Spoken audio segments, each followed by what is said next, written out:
Wow, that is a flood of retro-style pixel games on Steam. Or at least it was when I went looking for a game to review. Probably not so much now. So, who's the lucky winner? Let's throw a figurative dart at the figurative dartboard. And... Defenders! Defenders is a 2D side-scrolling platformer, and holla fucking luya, these developers are letting me get right to the game without wasting my time with the plot. What is the plot, you may ask? Well, the two different game modes have two different plots.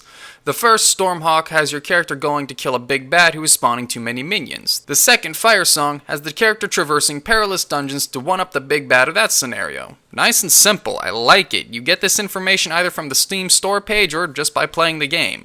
The goal of these scenarios is simple enough that it's implied once you get to the endings of either campaign. Have I mentioned I like how they haven't thrown a wall of text at me? So let's get started with the first game mode, Stormhawk. It sucks. It can best be summed up as a horrific pain in the ass. The idea is you platform the stage from left to right, avoiding baddies and not falling to your death. Simple enough. The problems mostly come in the form of the baddies themselves. The flying ones are just unfairly and unsufferably cheap. What they'll do is fly into you, usually from an off-screen area. Not always, but often. Should you dodge them, they bang into the ground or something and pull an immediate 180 and come right back after you. Every flying enemy does this. Birds and bees fly in from off-screen and bats will activate once you're close enough. What I would have done is allow the bees to pass through the terrain so they can't stick on you so harshly, and the birds would come down in a slope, and once they clear the area, they leave the screen without coming back. I'd also like to know why there is no ability to remap your controls. Maybe it's just me, but on a 2D side-scroller, using the triggers instead of face buttons to perform basic attacks was very awkward. Also, how the hell does co-op work? I played using a gamepad and I started mashing all my other keys trying to get the other player to move, and nothing. Once I died, my gamepad still wouldn't elicit any response from the second player character. What's worse is after I got to what I assume is the fourth stage of the game, it's glitched and it forces me into co-op, complete with invisible life bars. So if I die there, unable to judge how much life I have left, then get essentially soft locked because I can't control the leftover character. Now take this opinion for what it's worth, but the art and music didn't set well with me in the Stormhawk campaign either. The music fit, but it was annoying as hell. It didn't help that it would change up each time I jumped into the game, giving me more of the same track, just at different tones or paces. And the main character sprite, again, I'm not an art buff. I mean, hell, look at the crap I put on YouTube. But something just felt so off about it. Like, I don't know, two different artists maybe?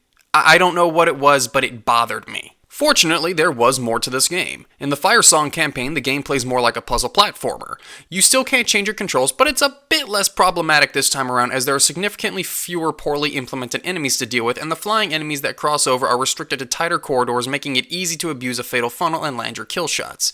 Even the art mesh is better in my opinion, but again, take that with a grain of salt. This mode was good at first.